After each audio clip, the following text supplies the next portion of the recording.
Page number 286, recording number 69, 69 అన్నమాట. బాలప్రియ చదువుకుంటూ ఉన్నాము. లాస్ట్ చాప్టర్లో లాస్ట్ రికార్డింగ్ నెంబర్ కూడా ఇది చదివిన తర్వాత మనకి ఈ పుస్తకం అమ్మవారి అనుగ్రహం వల్ల అయిపోయినట్టే. చెట్టుపై బ్రహ్మరాక్షసుడున్నాడని, అతడు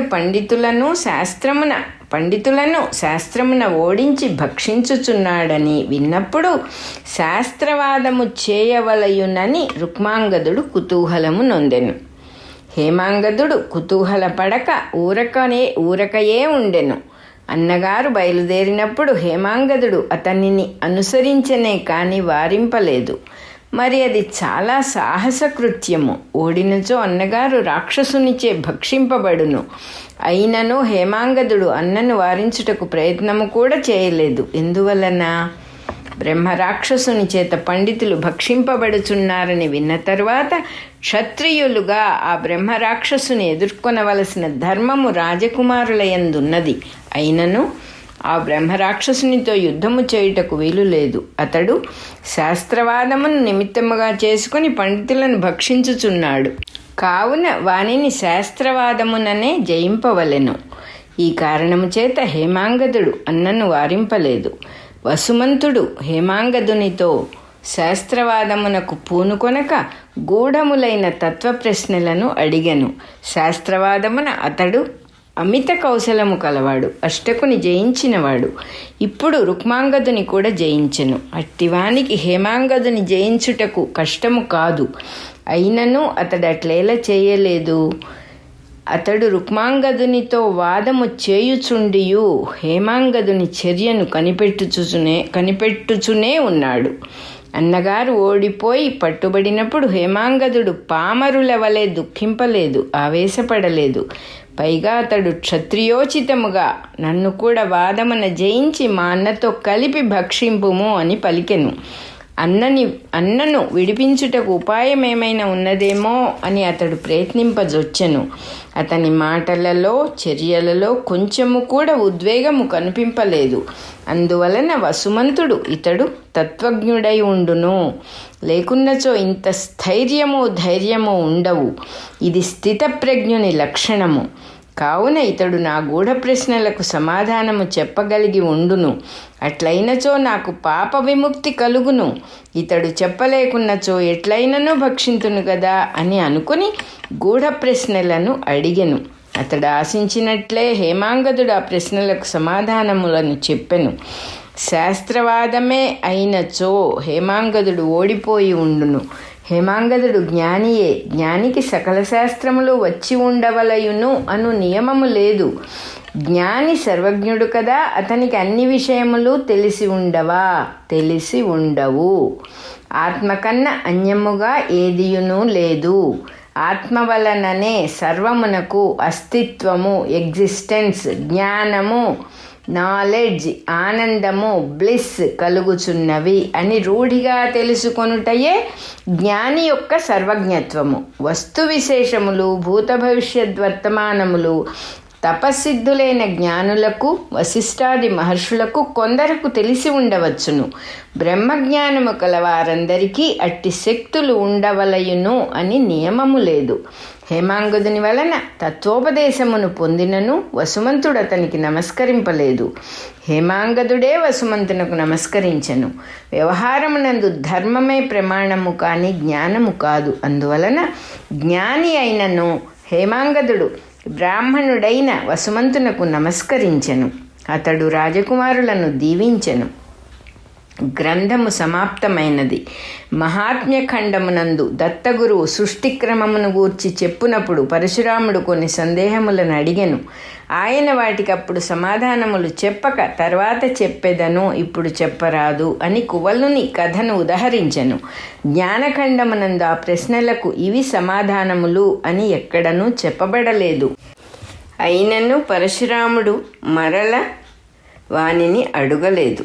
అనగా ఆయనకు ఆ సందేహములు తీరనన్నమాట. ఆ సందర్భం ఇది. దేవి త్రిమూర్తులను సృష్టించి బ్రహ్మదేవుని జగత్ సృష్టి గావింపుమని ఆదేశించెను. ఆయన చుట్టూను చూచెను. మొదట అనంతమైన ఆకాశమే కనిపించెను. తర్వాత ఆయన చూచుచుండగా పంచభూతములు పైకి వచ్చెను. ఈ భూతములు అప్పటికే సిద్ధమై ఉన్నచో వీనిని సృష్టించినది ఎవరు? సిద్ధములయ్యున్న ఆ భూతములు మొదట బ్రహ్మదేవునికేల కనిపింపలేదు? భూత సృష్టికి పూర్వమే త్రిమూర్తులకు దేహములు ఎట్లు కలిగినవి? బ్రహ్మదేవితో మాట్లాడుటకు శబ్దం ఎక్కడిది? ఇవి ఆయన అడిగిన సందేహములు. వానికి సమాధానములు మనమిట్లు గ్రహింపవచ్చును. దేవి త్రిమూర్తులను అపంచీకృతములైన సూక్ష్మభూతములలో సృష్టించి ఉండును. ఆ 3 శరీరములు కాక తక్కినది అంతయు ఆకాశమాత్రముగా సర్వవ్యాపకమై ఉండెను. సూక్ష్మభూతముల సృష్టితో త్రిమూర్తుల యందు శబ్దమే కాక ఇంద్రియ వ్యాపారములు కూడా ఆరంభమయ్యెను. అందువలననే వారు ఇంద్రియములను నిగ్రహించి తపస్సు చేయుట సంభవం అయ్యెను. పిదప బ్రహ్మ సృష్టి చేయదలుచుకొని చుట్టూను చూచినంతనే సూక్ష్మభూతముల యందు చలనం ఆరంభమై అవి పరస్పర సమ్మేళనమున స్థూలభూతములుగా రూపొందెను. ఆ స్థూలభూతములతో ఆయన జగత్తును సృష్టించెను. కావున స్థూలభూతములు బ్రహ్మ యొక్క వీక్షణము చేతనే సిద్ధములయ్యెను.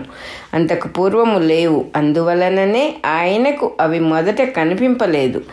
ఆయనయే వానికి కర్త. సృష్టి యొక్క ఆరంభమునందు ఆ దేవి చైతన్య రూపిణి అయి ప్రకాశించుచుండెను. అప్పుడు ఆమె ఒక్కతయే ఉండెను, ఇతరమేదియూ లేదు.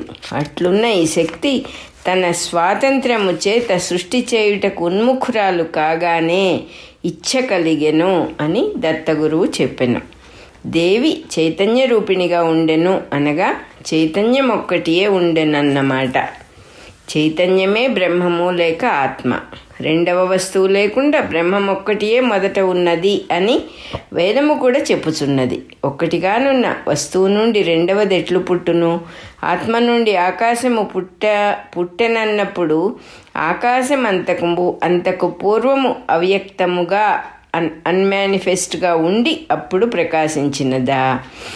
మేనిఫెస్ట్ లేక కొత్తగా పుట్టినదా? అది అంతకు పూర్వము లేక అప్పుడు పుట్టినది అనుట శాస్త్ర విరుద్ధము. అభావము నుండి శూన్యము నుండి వస్తువు పుట్టదు.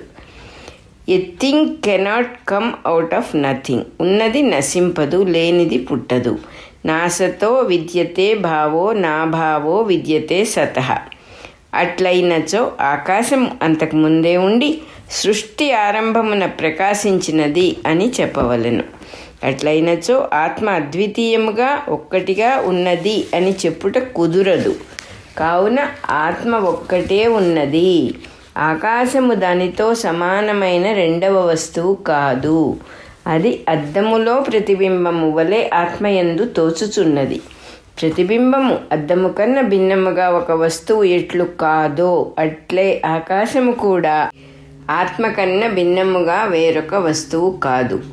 ఆకాశమునకే వస్తుతత్వము లేనప్పుడు దాని నుండి పుట్టినట్లుగా తోచుచున్న తక్కిన భూతములకు, వాని గుణములకు, కార్యములకు వస్తుతత్వము రియాలిటీ సంభవమే కాదు. ఇంద్రజాలములో చెట్టు యథార్థమైన వస్తువు కానప్పుడు దాని యందు కనిపించు ఆకులు, కొమ్మలు, పూలు, పండ్లు అన్నీయూ మిథ్యయే కదా. కావున ఆత్మ ఒక్కటియే ఉన్నది. అది ఏ దృక్కు. దానియందే జగద్రూపమైన దృశ్యమంతయు తోచుచున్నది. ఎన్ని ప్రతిబింబములు ఎట్లు మారుచున్ననో అద్దమునకు మార్పు లేనట్లు దృశ్యమైన జగత్తు ఎట్లు మారుచున్ననో దృక్కు మారదు. ఆ దృక్కు లేక ఆత్మయే మనయందు నేను అని స్ఫురించుచున్న చైతన్యము. ఆ చైతన్యమునకు తన యందు ప్రతిబింబించుచున్న జగత్తుతో, సంసారముతో ఎప్పుడునూ ఎట్టి సంబంధమును లేదు. అందువలన మన ఆత్మ నిత్య శుద్ధము, నిత్య ముక్తము. అది ఎప్పుడునూ సంసారము చేత బద్ధము కాలేదు. నేను సంసారము చేత బద్ధుడనై ఉన్నాను, ఇంకనూ ముక్తుడను కాలేదు అని అనుకొనుటయే అజ్ఞానము. నేను ఎప్పుడునూ బద్ధుడను కాను, ఎల్లప్పుడూ ముక్తుడనే, ఆనందమే నా స్వరూపము అని రూఢముగా తెలుసుకొని ఆ స్థితి యందుండుటయే జీవన్ముక్తి. ఇదియే సకల శాస్త్రమునకు సారము. తాను మార్పునందక తన యందు జగత్తును భాషింపజేయుచున్న ఆత్మ యొక్క శక్తియే దాని స్వాతంత్ర్యము. జగత్తు చేత ఎప్పుడునూ కొంచెము కూడా ప్రభావితము కాకుండుటయే ఆత్మకు స్వాతంత్ర్యము. ఆత్మయే త్రిపుర, త్రిపురయే హ్రీం. గద్యము. కౌండిన్య సగోత్రుడు, ఆపస్తంభ సూత్రుడు, పోలూరి నరసాంబ నారాయణామాత్య పుత్రుడు అయిన హనుమజ్జానకి రామశర్మచే రచించబడిన బాలప్రియ వ్యాఖ్యా సమేతమైన త్రిపురారహస్య జ్ఞానఖండ సారము సమాప్తము. అలాగే మన 69వ రికార్డింగ్ నెంబర్ కూడా అయిపోయింది. అలాగే దేవి అనుగ్రహం వల్ల, అమ్మవారి అనుగ్రహం వల్ల త్రిపురారహస్య జ్ఞానఖండ సారం అనే ఈ పుస్తకం కూడా మనం పూర్తి చేయగలిగాం సక్సెస్ఫుల్గా. తల్లి అనుగ్రహించింది కాబట్టి.